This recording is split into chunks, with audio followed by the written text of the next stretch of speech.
नमस्कार दोस्तों, study IQCS में आप सभी का बहुत बहुत स्वागत है।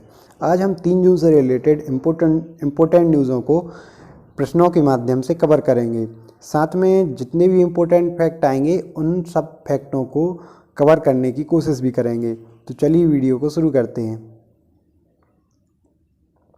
हमारा आज का पहला प्रश्न है, तेलंगाना राज्य का स्थापना दिवस कब मनाया जाता है? तो प्रतिवर्ष 2 जून को तेलंगाना राज्य का स्थापना दिवस मनाया जाता है। तो आपको पता होगा सन 2013 में मनमोहन सिंह जी जब प्रधानमंत्री थे तो अब 2013 में तेलंगाना राज्य के पृथक्करण का विधेयक लाया गया था। इसके बाद में पारित होने के बाद 2014 में यह एक पृथक्करण राज्य बना था, जिसके पहले CM बने थे चंद्रशेखर राव और ESL नरसिम्हन इसके राज्यपाल बने थे। ठीक है, तो आपको याद रखना है तेलंगाना का स्थापना दिवस 2 जून को मनाया जाता है। तेलंगाना की राजधानी है वर्तमान में हैदराबाद और अभी इसकी जो राजकीय भाषा है वो है तेलुगु।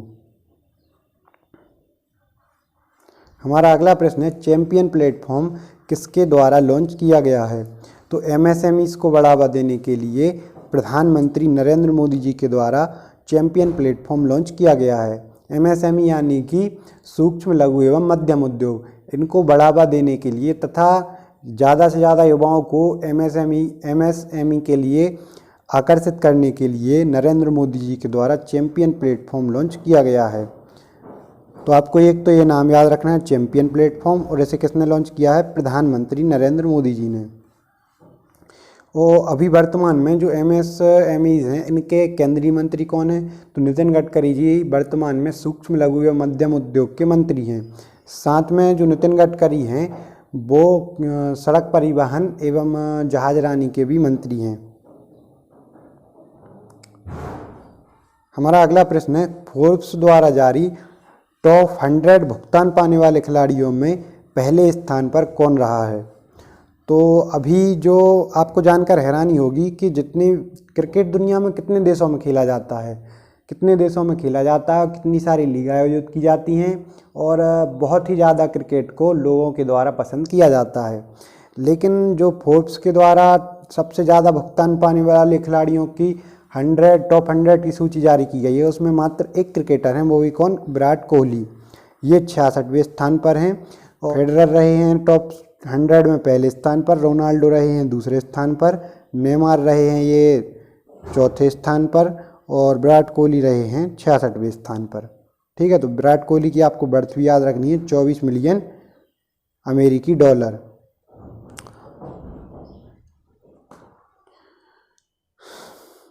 हमारा अगला प्रश्न है, मौसम विभाग ने किस चक्रवाती तूफान के गुजरात और महाराष्ट्र से टकराने की चेतावनी दी है? तो अभी मौसम विभाग ने एक बहुत ही हाई अलर्ट जारी किया है गुजरात और महाराष्ट्र में।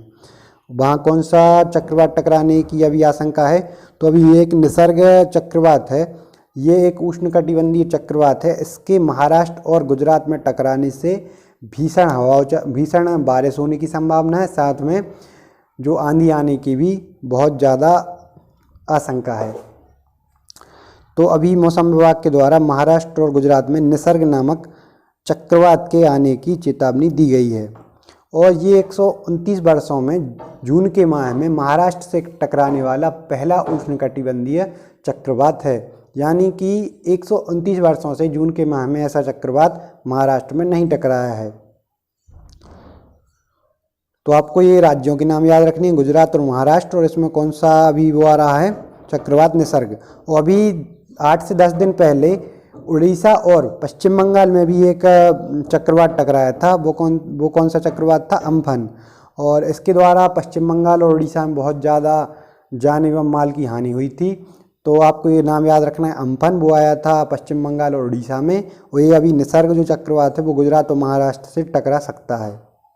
यह भी अरब सागर में यह चक्रवात अभी चल रहा है, आगे चलकर महाराष्ट्र और गुजरात में भी आ सकता है। लक्षद्वीप के पास में अभी ये। हमारा अगला प्रश्न है, इस्पात मंत्रालय के सचिव कौन बन गए हैं? तो अभी इस्पात मंत्रालय के सचिव बने हैं प्रदीप कुमार त्रिपाठी जी। तो आपको ये नाम याद रखना है, प्रदीप कुमार त्रिपाठी। तो ये इस्पात मंत्रालय के सचिव बन गए हैं। और वर्तमान में इस्पात मंत्रालय के जो अभी वर्तमान में मंत्री हैं वो कौन है? धर्मेंद्र प्रधान जी। तो आप इस नाम को है, तो जब भी लोहे का तापमान बढ़ा के उसको आग में जलाकर उसमें जितनी कार्बन की ज़्यादा मात्रा मिलाई जाती है, लोहा उतना ही कठोर बनता है। ठीक है, इस्पात तो इस्पात कैसे बनता है? लोहे में कार्बन की मात्रा मिला के। और लोहे में कार्बन की मात्रा कैसे मिलाई जाती है? इसको आग में तपाकर, यानी इसका तापमान बढ़ाकर। ठीक है, तो आपको क्या याद रखना है कि इस्पात लोहे और कार्बन की मिश्र धातु है। और लोहे में कार्बन कैसे मिलाया जाता है? लोहे को गर्म करके उसका तापमान बढ़ा के उसमें कार्बन की मात्रा मिलाकर। ठीक है, तो जब लोहे में कार्बन की मात्रा मिलाई जाती है तो वह बहुत ही कठोर हो जाता है और वह इस्पात कहलाता है। लेकिन जो इस्पात होता है वो उसकी तन्यता लोहे से ज़्यादा होती है और उसका जो मूल्य है वो प्रति टन में लोहे से कम होता है, यानी इस्पात सस्ता होता है। इसीलिए इस्पात का उपयोग मकानों के निर्माण में, वाहनों के निर्माण में और भारी उद्योगों में इसका उपयोग किया जाता है। ठीक है, तो आपको ये याद रखना है इस्पात और लोहे में क्या अंतर है और इस्पात का उपयोग हम अधिकतर क्यों करते हैं, क्योंकि इस्पात लोहे से सस्ता होता है और अधिक टन होता है। तो अब आप ये याद रखिए कि लोहे को गर्म करते हैं, यानी कि लोहे को दीप्ति में तपाते हैं। तो दीप्ति यानी प्रदीप्ति में, आग की एक पर्यायवाची शब्द होता है प्रदीप्ति। तो प्रदीप्ति में तपाकर लोहे को इस्पात बनाया जाता है। तो प्रदीप्ति से आप प्रदीप नाम याद रख सकते हैं। तो इस्पात मंत्रालय के सचिव कौन है वर्तमान में? प्रदीप कुमार त्रिपाठी। और इसके अभी वर्तमान में जो मंत्री हैं इस्पात मंत्रालय के, केंद्रीय मंत्री, वो हैं धर्मेंद्र प्रधान जी। हमारा अगला प्रश्न है, खेलो इंडिया ई पाठशाला कार्यक्रम का उद्घाटन किसने किया है? तो अभी वर्तमान में हमारे केंद्रीय युवा कार्य एवं खेल मंत्री हैं वर्तमान में जो किरण रिजिजू, इनके द्वारा खेलो इंडिया ई पाठशाला कार्यक्रम का उद्घाटन किया गया है। यानी कि जो खेल मंत्री हैं वर्तमान में किरण रिजिजू, इनके द्वारा खेलो इंडिया ई पाठशाला का उद्घाटन किया गया है।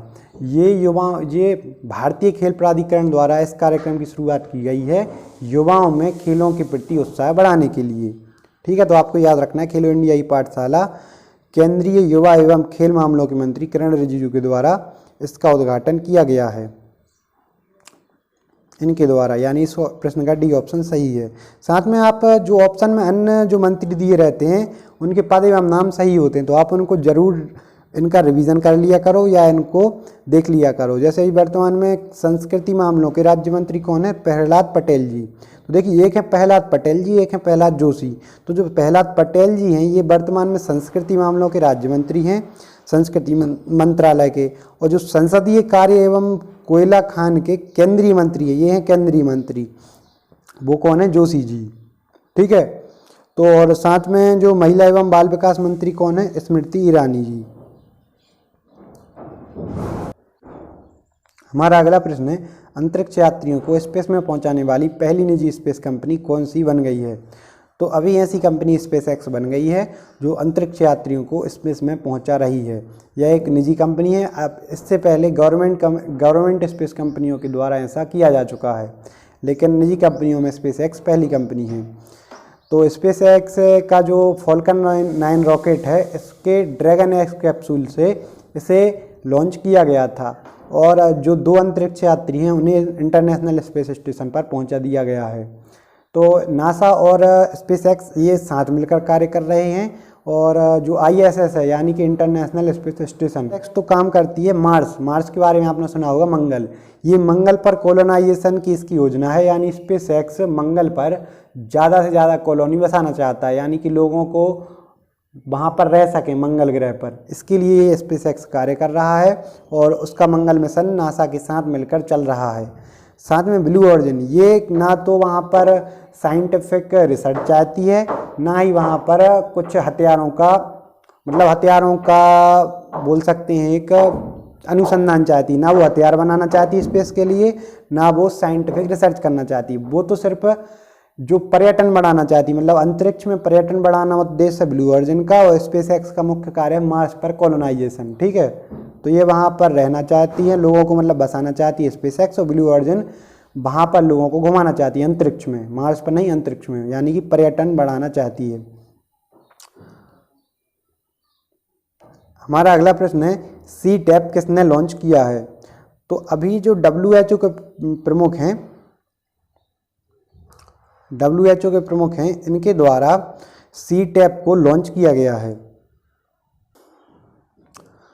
इनके द्वारा सी-टैप यानी कि कोविड-19 टेक्नोलॉजी एक्सेस पूल इसे लॉन्च किया गया है। तो सबसे पहले आप देखिए, लगभग दुनिया के 37 देशों के द्वारा विश्व स्वास्थ्य संगठन से अनुरोध किया गया था किस बारे में, कि जो पूरा विश्व कोविड-19 से संक्रमित है, लेकिन विश्व के सारे देशों के पास इतनी अच्छी स्वास्थ्य व्यवस्थाएं नहीं हैं। कई देश अपनी आर्थिक समस्या से भी जूझ रहे हैं और कई अपनी प्राकृतिक समस्याओं से भी जूझ रहे हैं।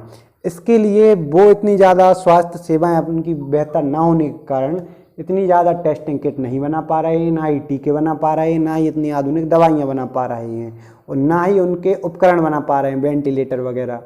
इसके लिए उन्होंने विश्व स्वास्थ्य संगठन से अनुरोध किया है कि दुनिया के जो विकसित देश हैं उनके द्वारा जो विकसित दवाइयाँ, जो स्वास्थ्य उपकरण हैं और साथ में टीके हैं, जितने भी बनाए जा रहे हैं, उनका समान रूप से सबके लिए एक सस्ती किफ़ायती मूल्य पर दुनिया के गरीब देशों के लिए भी उन्हें प्रदान किया जाए।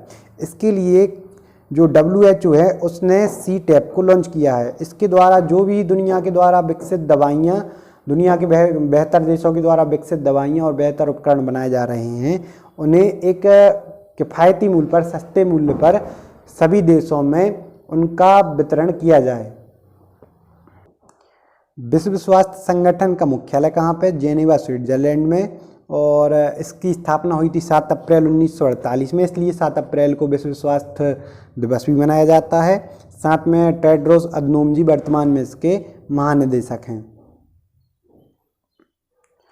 इस प्रकार हमारे आज के सभी प्रश्न समाप्त हुए। कल मैंने आपसे एक प्रश्न पूछा था, यूरोप में कोरोना फ्री होने वाला पहला देश कौन सा है?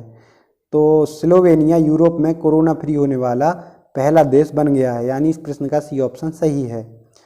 तो आप लोगों से एक बार फिर रिक्वेस्ट कर रहा हूं कि आप लोग ज़्यादा से ज़्यादा कमेंट में इसका प्रश्न का आंसर दिया करें और संबंधित जानकारी शेयर किया करें। हमारा आज का प्रश्न है, किस राज्य के द्वारा खेलों को उद्योग का दर्जा दिया गया है? इसके नीचे 4 ऑप्शन दिए गए हैं, इसका आंसर आपको कमेंट में देना है, सही आंसर।